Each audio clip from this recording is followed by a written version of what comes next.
اعوذ باللہ من الشیطان الرجیم، بسم اللہ الرحمن الرحیم۔ السلام علیکم ورحمۃ اللہ وبرکاتہ۔ کیا حال ہے میری پیاری پیاری بہنوں کا؟ نحمدہ ونصلی وعلیکم علی السلام رسولہ ورحمۃ اللہ الکریم، وبرکاتہ۔ اما بعد فاعوذ باللہ من الشیطان الرجیم، بسم اللہ الرحمن الرحیم۔ رب اشرح لی صدری ویسر لی امری واحلل عقدۃ من لسانی یفقہوا قولی ربی زدنی علما اللہم فقہنا فی الدین۔ تو رمضان کی تیاری ہے آپ سب کی۔ میرا نام شازیہ سیلیہ ہے۔ آج ہمارا دورہ قرآن ہے جز نمبر 6 کا۔ میں آپ سب کو ویلکم کرتی ہوں، اہلاً و سہلاً، مرحبا بکم۔ آج ہم کنٹینیو کریں گے سورۃ النساء اور پھر اس کو ختم کریں گے، اور اس کے بعد ہم سورۃ المائدہ سٹارٹ کریں گے۔ تو ہم لوگ آج کل بہت سن رہے ہیں دورہ قرآن، دورہ قرآن۔ تو چلے دیکھ لیتے ہیں دورہ قرآن کس کو کہتے ہیں۔ دورہ قرآن جو ہوتا ہے وہ اصل میں کہا جاتا ہے کہ ایک راؤنڈ میں قرآن کو پڑھنا، یعنی کور ٹو کور پڑھنا، اور یہ رسول اکرم صلی اللہ علیہ وسلم کی سنت ہے۔ تو ہم اس کو کنٹینیو کریں گے اپنے اس رمضان میں، جیسا کہ ویلکم رمضان میں سسٹر نسرین نے اس کے بارے میں آپ لوگوں کو بتایا تھا الحمدللہ۔ ہمارے لیے نیتوں کا جائزہ لینا بہت ضروری ہے، اور کہا جاتا ہے کہ نیت کا جائزہ ہم نے شروع میں بھی لینا ہے، اپنے کام کے بیچ بیچ میں بھی لیتے رہنا، اور اپنے کام کے آخر میں بھی لینا ہے۔ تو یہ کل آپ کو دعا سے شائنہ نے یاد کروائی تھی، یقیناً آپ لوگ کو یاد ہو گئی ہوگی، اگر نہیں ہوئی تو آج میرے ساتھ پڑھیے۔ اللہم اجعل عملی کلہ صالحا واجعلہ لوجہک خالصا ولا تجعل لأحد فیہ شیئا۔ اور یہ دعا حضرت ابو بکر صدیق رضی اللہ تعالیٰ عنہ کی ہے، سوری حضرت عمر کی ہے۔ اس کا ترجمہ ہے: اے اللہ، آپ میرے سارے عمل کو صالح بنا دیں اور اسے اپنے چہرے کے لیے خالص کر لیں، اور اس میں کسی ایک کا بھی کوئی حصہ نہ رکھ۔ انشاءاللہ یہ والا جو سیشن ہے وہ ہمیں کیسے بینیفٹ ہوگا، اس کے لیے کچھ چیزیں ہیں کہ آپ نے جو نوٹس بنانے ہیں اس کی آپ نے دہرائی کرنی ہے، پھر اپنے وقت کی پابندی کرنی ہے، کلاس میں وقت میں آنا ہے، پھر آپ نے اپنے اخلاص کو چیک کرتے رہنا ہے، اللہ سے بہت دعائیں کرنی ہے کہ جو کچھ ہم پڑھیں اللہ اس پہ ہمیں عمل کرنے کی توفیق عطا فرمائے۔ پھر اپنی نگاہوں کی حفاظت کرنی ہے۔ اپنی نگاہوں کی حفاظت آپ سب جانتے ہیں کہ ہم نے کیسے کرنی ہے۔ ہم یہ نہیں کہہ سکتے ہم تو گھر بیٹھتے ہیں، گھر بیٹھ کے ہم اپنی ڈیوائسز میں اپنی نگاہوں کی حفاظت کر سکتے ہیں۔ پہ وقت کو ضیاع کرنے سے بچائیں، اپنے وقت کا جائزہ لیں کہ کہاں کہاں ہم ضائع کریں، اللہ پہ توکل رکھیں۔ اللہ پہ توکل مومنین کا ایک خاص ہتھیار ہے۔ اور پھر صدقہ کیجئے، کوشش کیجئے روزانہ صدقہ کریں انشاءاللہ۔ جو نمبر 6 کے چند اہم نکات یہ ہیں، اس میں ہم دیکھیں گے کہ کیا کیا پڑھیں گے۔ میں نے کچھ چیزوں کو ہائی لائٹ کیا ہے تاکہ جس وقت آپ یہ سب چیزیں پڑھیں تو آپ اپنے قرآن میں نوٹس بنا لیں یا اس کو ہائی لائٹ کریں۔ ان میں کیا کیا چیزیں ہیں، اس میں برائی کا ذکر کھلم کھلا کرنے سے اللہ نے منع فرمایا ہے۔ صرف مظلوم کو اجازت ہے کہ وہ اس کا ذکر کر سکتا ہے، پھر جتنا ظلم ہوا ہو صرف اتنا ہی۔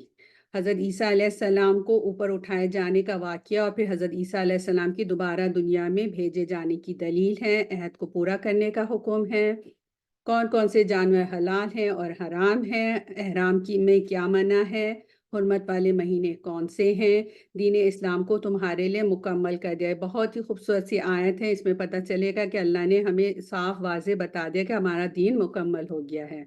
پھر اس میں وضو، تیمم کا طریقہ ہے، اور پھر غسل کب کرنا چاہیے ہے یہ بتایا جا رہا ہے۔ اس جز میں حابیل اور قابیل کا واقعہ بیان ہوا ہے۔ چوری کرنے والے مرد اور عورت کی سزا ہاتھ کاٹنا ہے۔ پھر دوستی کا معیار بتایا جا رہا ہے کہ یہود و نصارہ کو دوست نہ بناؤ، صرف اہل ایمان کو دوست بنا سکتے ہیں۔ اور پھر قرض حسنہ دینے کا حکم ہے۔ تو قرض حسنہ سب کو پتہ ہے، ہم بہت سنتے ہیں کہ قرض حسنہ کیا چیز ہے، تو انشاءاللہ آج ہمیں اس میں پتہ چلے گا کہ قرض حسنہ کیا ہے انشاءاللہ۔ اب ہم اپنا جز نمبر 6 شروع کرتے ہیں۔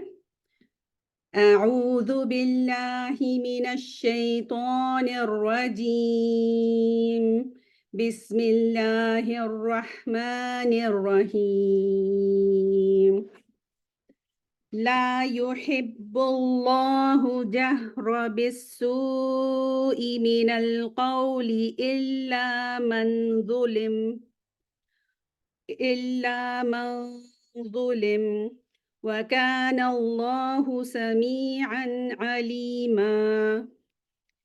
إن تبدوا خيرا أو تخفوه أو تعفو عن سوء فإن الله كان عفوا قديرا۔ بسم اللہ، اللہ کے نام سے شروع کرتی ہوں جو بے انتہا مہربان اور نہایت رحم فرمانے والا ہے۔ برائی کے ساتھ آواز بلند کرنے کو اللہ پسند نہیں فرماتا، مگر مظلوم کو اجازت ہے۔ اللہ تعالیٰ خوب سنتا اور جانتا ہے۔ تو اس میں بیسکلی بتایا جا رہا ہے کہ برائی کو ہم نے کھلا کوئی چرچا نہیں کرنا۔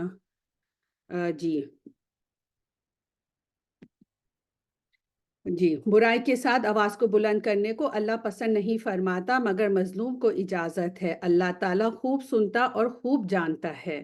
شریعت نے اس کی تاکید کی ہے کہ کسی کے اندر کوئی برائی دیکھیں تو اس کا چرچا نہ کرو، بلکہ تنہائی میں اس کو سمجھاؤ۔ اس طرح کھلے عام اور اعلانیہ برائی کرنا بھی سخت ناپسندیدہ ہے۔ تو اس کا مطلب یہ ہے کہ ہم نے جو ہے وہ اگر کوئی برائی دیکھ رہے ہیں تو اس کو ہم نے چھپانا ہے۔ اس کی وجہ یہ ہے کہ جب برائی کا چرچا زیادہ عام ہوتا ہے تو وہ برائی جو ہے وہ برائی کم لگنے لگتی ہے۔ آج کل ہمیں اس چیز سے بہت بچنا چاہیے، سوشل میڈیا کا دور ہے، اور ہم آج کے لیسن میں شاید بار بار اس کا ذکر کریں گے کہ ہمیں ایک برائی دیکھتے ہیں، لوگ اس کی ریکارڈنگ کر لیتے ہیں اور اس کو پوری دنیا میں پھیلا دیتے ہیں۔ تو وہ برائی جو ہے وہ پھر جب سب دیکھ رہے ہوتے تو لوگوں کے لیے پھر وہ برائی کی اتنی برائی اس کو نظر نہیں آتی۔ تو اللہ تعالیٰ نے اس کو پروٹیکٹ کیا ہے کہ برائی کو برائی ہی لگنا چاہیے ہے۔ البتہ اس سے الگ ہے کہ ظالم کے ظلم کو تم لوگوں کے سامنے بیان کر سکتے ہو، جس کا ایک فائدہ یہ متوقع ہے کہ شاید وہ ظلم سے باز آ جائیں، اور دوسرا فائدہ یہ ہے کہ لوگ اس سے بچ کر رہیں۔ حدیث میں آتا ہے کہ ایک شخص نبی کریم صلی اللہ علیہ وسلم کی خدمت اقدس میں حاضر ہوا اور کہا کہ مجھے میرا پڑوسی ایذا دیتا ہے۔ آپ صلی اللہ علیہ وسلم نے اس سے فرمایا تم اپنا سامان نکال کر باہر رستے میں رکھ دو۔ اس نے ایسا ہی کیا، چنانچہ جو بھی گزرتا اس سے پوچھتا، وہ پڑوسی کے ظالمانہ رویے کی وضاحت کرتا، تو سن کر ہر راہگیر اس پر لعنت ملامت کرتا۔ پڑوسی نے یہ صورتحال دیکھ کر معذرت کر لی اور آئندہ کے لیے ایذا نہ پہنچانے کا فیصلہ کر لیا، اور اس سے اپنا سامان اندر رکھنے کی التجا کی۔ یہ حدیث جو ہے سنن ابی داؤد کی ہے۔ تو اس سے ہمیں یہاں پتہ چلتا ہے نا کہ صرف ہم نے اتنا ہی، اگر کسی نے ظلم کیا صرف ہم نے اتنا ہی کہنا ہے۔ اگر کسی نے ایک چانٹا مارا ہے تو آپ یہ نہیں کہہ سکتے کہ اس نے مجھے 2 چانٹے مارے۔ کسی نے آپ کو ایک سنائی ہے تو آپ سامنے والے کو یہ نہیں کہہ سکتے اس نے مجھے 2 سنائی ہے۔ تو اس میں ہمیں بہت احتیاط کرنے کی ضرورت ہے۔ آیت نمبر 149 میں اللہ تعالیٰ فرما رہے ہیں، اگر تم کسی نیکی کا اعلان کرو یا پوشیدہ کرو، کسی برائی سے درگزر کرو، پس یقیناً اللہ تعالیٰ بہت معاف کرنے والا اور پوری قدرت رکھنے والا ہے۔ سورہ یونس میں اللہ تعالیٰ فرما رہے ہیں اسی کا تفسیر میں، برائی کا بدلہ اسی کی مثل برائی ہے، مگر جو درگزر کرے اور اصلاح کر لے تو اس کا اجر اللہ کے ذمہ ہے۔ اور حدیث میں یہ بھی ہے کہ معاف کر دینے سے اللہ تعالیٰ عزت میں اضافہ فرماتا ہے، یہ صحیح مسلم کی حدیث ہے۔ تو کتنا پیاری خوبصورتی سے بتایا گیا ہے کہ آپ کو اجازت تو ہے کہ آپ برائی کا اتنا ہی بدلہ لیں، لیکن ساتھ میں یہ بھی فرما دیا کہ درگزر کرنا سے اور اصلاح کرنے سے اللہ تعالیٰ آپ کی عزت میں اضافہ کرے گا۔ تو ہم چاہتے ہیں نا کہ اللہ تعالیٰ ہماری عزت میں اضافہ کرے، تو ہم اس وقت درگزر کریں اور خاموش رہیں۔ جو لوگ اللہ کے ساتھ اور اس کے پیغمبروں کے ساتھ کفر کرتے ہیں، اور جو لوگ یہ چاہتے ہیں کہ اللہ اور اس کے رسولوں کے درمیان فرق رکھیں، اور جو لوگ کہتے ہیں کہ بعض نبیوں پر تو ہمارا ایمان ہے اور بعض پر نہیں، اور چاہیے کہ اس کے درمیان راہ نکالیں۔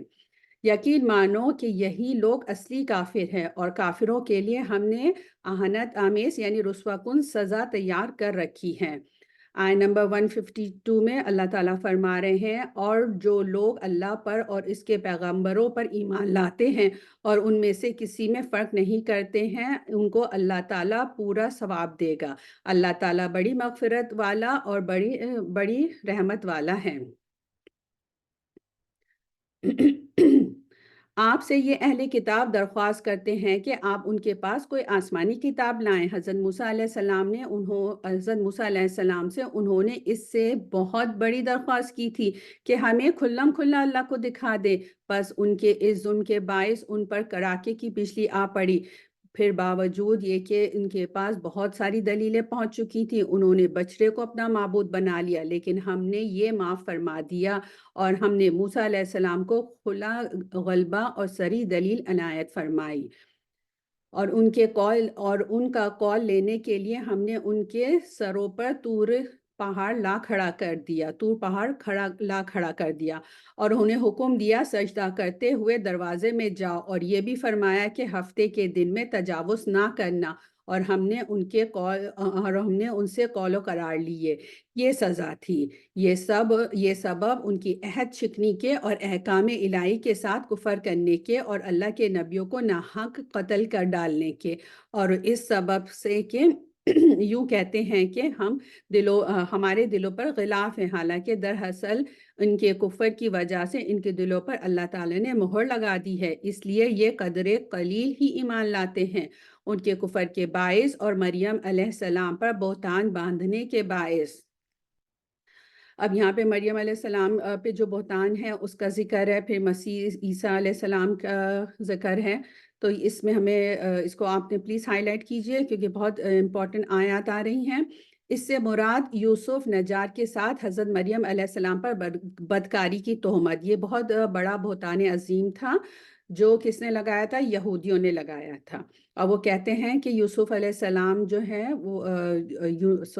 وہ یہ کہتے ہیں کہ یوسف نجار جو ہے نعوذ باللہ عیسیٰ علیہ السلام کا باپ تھا، یوں حضرت مریم علیہ السلام کے بن باپ کے معجزانہ ولادت کا بھی انکار کرتے ہیں، استغفر اللہ، اور یوں کہنے کے باعث کہ ہم نے اللہ کے رسول مسیح عیسیٰ مریم کو قتل کر دیا، حالانکہ نہ انہوں نے اسے قتل کیا، نہ سولی چڑھایا، بلکہ ان کے لیے عیسیٰ علیہ السلام کا شبیہ بنا دیا گیا تھا۔ یقین جانو کہ عیسیٰ علیہ السلام کے بارے میں اختلاف کرنے والے ان کے بارے میں شک میں ہیں، انہیں اس کا کوئی یقین نہیں بجز تخمینی باتوں پر عمل کرنے کے، اتنا یقینی ہے کہ انہوں نے انہیں قتل نہیں کیا، یعنی کہ وہ شک میں پڑے ہوئے ہیں۔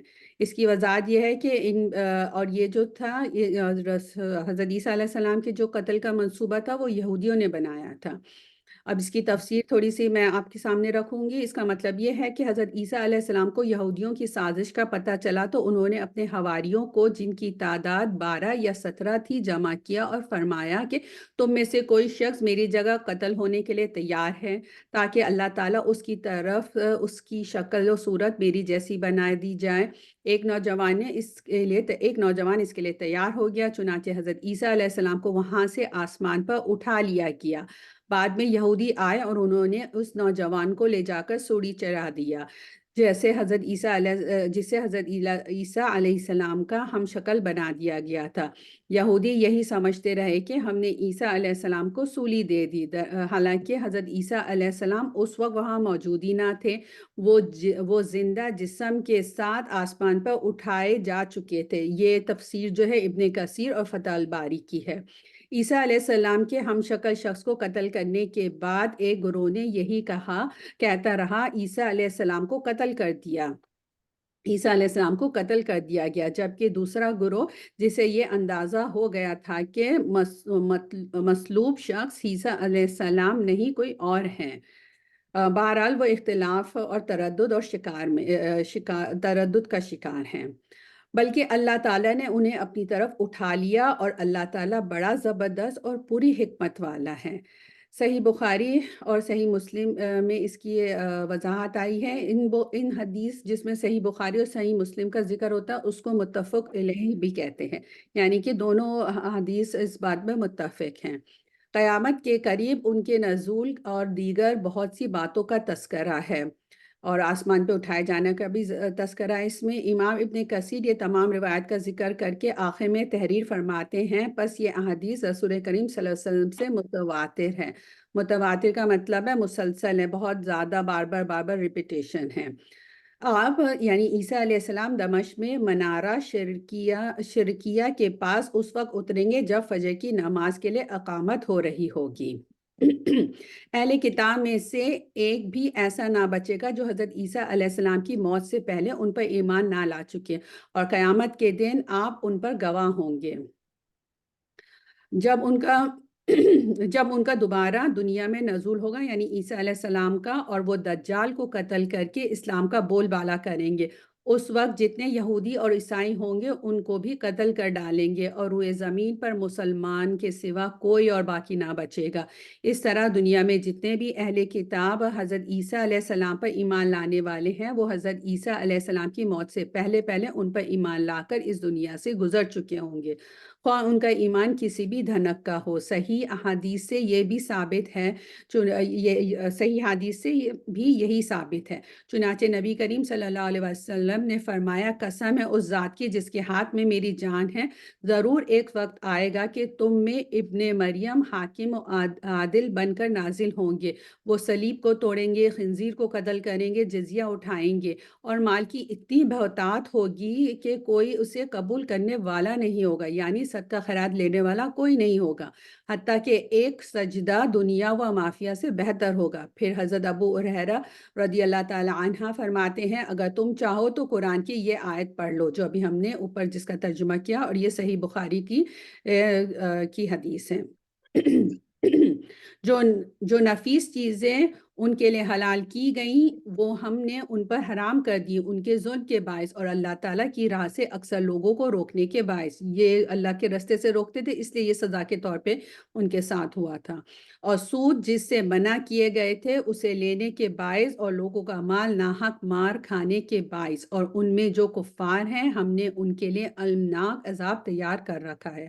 آج ہم دیکھتے ہیں کہ سارا جو انٹرسٹ سودی کاروبار ہے وہ سارا کا سارا یہودیوں کے کنٹرول میں ہے۔ انہوں نے اب تک اس سے سبق نہیں لیا، لیکن ان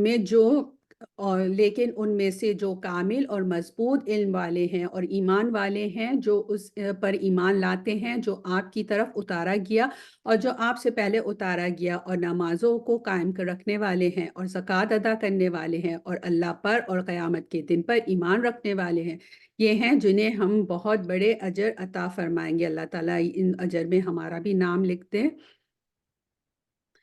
یقیناً ہم نے آپ کی طرف اسی طرح وحی کی ہے جیسے کہ نوح علیہ السلام اور ان کے بعد والے نبیوں کی طرف کی، اور ہم نے وحی کی ابراہیم علیہ السلام اور اسماعیل علیہ السلام اور اسحاق علیہ السلام اور یعقوب علیہ السلام اور ان کی اولاد پر عیسیٰ اور ایوب اور یونس اور ہارون اور سلیمان علیہ السلام کی طرف۔ ہم نے داؤد علیہ السلام کو زبور عطا فرمائی، اور آپ سے پہلے بہت سے رسولوں کے واقعات ہم سے بیان کیے گئے ہیں، اور بہت سے رسولوں کے نہیں بھی کیے، اور موسیٰ علیہ السلام سے اللہ تعالیٰ نے صاف طور پر کلام کیا۔ آیت نمبر 165، ہم نے انہیں رسول بنایا، خوشخبریاں سنانے والے اور آگاہ کرنے والے، تاکہ لوگوں کی کوئی حجت اور الزام رسولوں کے بھیجنے کے بعد اللہ تعالیٰ پر رہ نہ جائے۔ اللہ تعالیٰ بڑا غالب اور بڑا حاکم ہے۔ جو کچھ آپ کی طرف اتارا گیا ہے اس کی بابت خود اللہ تعالیٰ گواہی دیتا ہے کہ اسے اپنے علم سے اتارا ہے، اور فرشتے بھی گواہی دیتے ہیں، اور اللہ تعالیٰ بطور گواہ کافی ہے۔ جن لوگوں نے کفر کیا اور اللہ کی راہ سے اوروں کو روکا یقیناً گمراہی میں نکل گئے ہیں۔ جن لوگوں نے کفر کیا اور ظلم کیا انہیں اللہ تعالیٰ ہرگز نہ بخشے گا اور نہ انہیں کوئی راہ دکھائے گا بجز جہنم کی راہ کے، جس میں وہ ہمیشہ پڑے رہیں گے، اور اللہ تعالیٰ پر یہ بالکل آسان ہے۔ اللہ تعالیٰ ہمیں جہنم سے بچائیں۔ آیت نمبر 170، اے لوگو تمہارے پاس تمہارے رب کی طرف سے حق لے کر رسول آ گیا، پس تم ایمان لاؤ تاکہ تمہارے لیے بہتری ہو، اور اگر تم کافر ہو گئے تو اللہ تعالیٰ ہی کی ہے ہر وہ چیز جو آسمانوں میں ہے اور زمین میں، اور اللہ تعالیٰ دانا اور حکمت والا ہے۔ اے اہل کتاب، اپنے دین کے بارے میں حد سے نہ گزر جاؤ، اللہ پر بجز حق کے کچھ نہ کہو۔ مسیح عیسیٰ ابن مریم علیہ السلام تو صرف اللہ کے رسول اور اس کے کلمہ کن سے پیدا شدہ ہے، جسے مریم علیہ السلام کی طرف ڈالا گیا تھا، اور وہ اس کی طرف سے ایک روح ہے۔ اس لیے تم اللہ کو اور اس کے سب رسولوں کو مانو اور نہ کہو کہ اللہ تین ہے، اس سے باز آ جاؤ کہ یہ تمہارے لیے بہتر ہے۔ اللہ تعالیٰ عبادت کے لائق تو صرف ایک ہی ہے، اور وہ اس سے پاک ہے، اور اس کی اولاد، وہ اس سے پاک ہے کہ اس کی اولاد ہو، اسی لیے ہے جو کچھ اسی کے لیے ہے جو کچھ آسمانوں میں ہے اور جو کچھ زمین میں ہے، اور اللہ کافی ہے کام بنانے والا۔ تو یہاں پر بیسکلی یہودیوں کے کچھ عقیدے کی بات کی جا رہی ہے۔ ان کا یہ عقیدہ تھا کہ اللہ تعالیٰ جو ہے وہ تین کو وہ اللہ مانتے تھے۔ ایک اللہ کو کہتے تھے کہ وہ ہیں، پھر اسد عیسیٰ علیہ السلام کو اللہ کہتے تھے، اور مریم علیہ السلام کو، جس کو ہم ٹرینیٹی کا کانسیپٹ بھی کہتے ہیں۔ یہ ایک فریق جو ہے عیسائیوں میں، ان کا عقیدہ یہ ہے۔ اور جہاں تک کلمہ کن سے بات کی گئی ہے، تو اس کا تفسیر یہ ہے کہ کلمہ اللہ کا مطلب ہے کہ لفظ کن سے باپ کے بغیر ان کی تخلیق ہوئی، اور یہ لفظ حضرت جبریل علیہ السلام کے ذریعے سے حضرت مریم علیہ السلام تک پہنچایا گیا۔ روح اللہ کا مطلب وہ پھونک ہے جو حضرت جبریل علیہ السلام اللہ کے حکم سے حضرت مریم علیہ السلام کے گریبان میں پھونکا، جسے اللہ تعالیٰ نے باپ کے نطفے کے قائم مقام کر دیا۔ یوں عیسیٰ علیہ السلام کا کلمہ بھی ہے، یوں عیسیٰ علیہ السلام اللہ کا کلمہ بھی ہیں، جو فرشتے نے حضرت مریم علیہ السلام کی طرف ڈالا، اور اس کی وہ روح ہیں جسے لے کر جبرائیل علیہ السلام مریم علیہ السلام کی طرف بھیجے گئے۔ اور یہ تفسیر ابن کثیر کی ہے۔ آیت نمبر 172 میں اللہ تعالیٰ فرما رہے ہیں، مسیح علیہ السلام کو اللہ کا بندہ ہونے میں کوئی عار نہیں، اور نہ مقرب فرشتوں کو۔ اللہ کی بندگی سے جو بھی دل چرائے اور تکبر و انکار کرے، اللہ تعالیٰ ان سب کو جلد اپنی طرف جمع کر لے گا۔ پس جو لوگ ایمان لائے ہیں اور شائستہ عمل کیے ہیں، تو اللہ ان کو ان کا پورا ثواب عنایت فرمائے گا، اور اپنے فضل سے انہیں اور زیادہ دے گا۔ اور جن لوگوں نے عار اور سرکشی اور انکار کیا، انہیں المناک عذاب دے گا، اور وہ اپنے لیے سوائے اللہ کے کوئی حمایتی اور مدد کرنے والا نہ پائیں گے۔ اللہ تعالیٰ ہمیں ہر طرح کے عذاب سے بچائیں۔ آیت نمبر 174 میں اللہ تعالیٰ فرما رہے ہیں، اے لوگو، تمہارے پاس تمہارے رب کی طرف سے سند اور دلیل آ پہنچی، اور ہم نے تمہاری جانب واضح اور صاف نور اتار دی ہے۔ فَأَمَّا الَّذِينَ آمَنُوا بِاللَّهِ وَاعْتَصَمُوا بِهِ فَسَيُدْخِلُهُمْ فِي رَحْمَةٍ مِّنْهُ وَفَضْلٍ وَيَهْدِيهِمْ إِلَيْهِ صِرَاطًا مُسْتَقِيمًا۔ پس جو لوگ اللہ پر ایمان لائے اور اسے مضبوط پکڑ لیا، انہیں تو وہ عنقریب اپنی رحمت اور فضل میں لے لے گا، اور انہیں اپنی طرف کی راہ دکھائے گا۔ اللہ تعالیٰ ہمیں بھی اپنی رحمت اور فضل عطا فرمائے۔ آپ صلی اللہ علیہ وسلم سے فتویٰ پوچھتے ہیں۔ یہ صحابہ کرام نے کچھ سوالات رسول کریم صلی اللہ علیہ وسلم سے پوچھے تھے، جس کا اس میں ذکر ہے۔ آپ کہہ دیجئے کہ اللہ تعالیٰ خود تمہیں کلالہ کے بارے میں فتویٰ دیتا ہے کہ اگر کوئی شخص مر جائے جس کی اولاد نہ ہو اور ایک بہن ہو، تو اس کے بھائی کے چھوڑے ہوئے مال کا آدھا حصہ ہے، اور وہ بھائی اس کی بہن کا وارث ہوگا اگر اس کی اولاد نہ ہو۔ پس اگر بہن دو ہوں تو انہیں کل چھوڑے ہوئے کا 2/3 ملے گا، اور اگر کئی شخص اس ناطے کے ہیں، مرد بھی عورتیں بھی، تو مرد کے لیے حصہ ہے مثل 2 عورتوں کے۔ اللہ تعالیٰ تمہارے لیے بیان فرما رہا ہے کہ ایسا نہ ہو کہ تم بہک جاؤ، اور اللہ تعالیٰ ہر چیز سے واقف ہے۔ تو کلالہ یہاں پہ کس کو کہتے ہیں؟ کہ جس کا نہ باپ ہو اور نہ بیٹا، یعنی کوئی اولاد بھی نہ ہو۔ الحمدللہ ہماری سورۃ النساء ختم ہوئی۔ اب ہم سورۃ المائدہ انشاءاللہ سٹارٹ کریں۔ المائدہ کا معنی دسترخوان کے ہیں، انگلش میں ہم اسے دا ٹیبل اور دا ٹیبل سپریڈ بھی کہتے ہیں۔ اس کی شان نزول سے متعلق یہ تھا کہ جب یہ سورت نازل ہوئی تو اس وقت آپ صلی اللہ علیہ وآلہ وسلم سواری پر تھے، اور آپ سب جانتے ہیں کہ وحی کا کتنا بوجھ ہوتا تھا، تو وہ سواری ان کا بوجھ برداشت نہ کر سکی، تو رسول اکرم صلی اللہ علیہ وسلم اپنی سواری سے اتر گئے۔ اور اس میں ایک دوسری بات یہ فرمائی کہ امام حاکم نے جبیر بن نفیر کی اس روایت کو بھی بیان کیا ہے۔ فرماتے ہیں کہ میں نے حج کیا، اور اس عرصے میں جب حضرت عائشہ رضی اللہ تعالی عنہا کی خدمت میں حاضر ہوا، تو انہوں نے فرمایا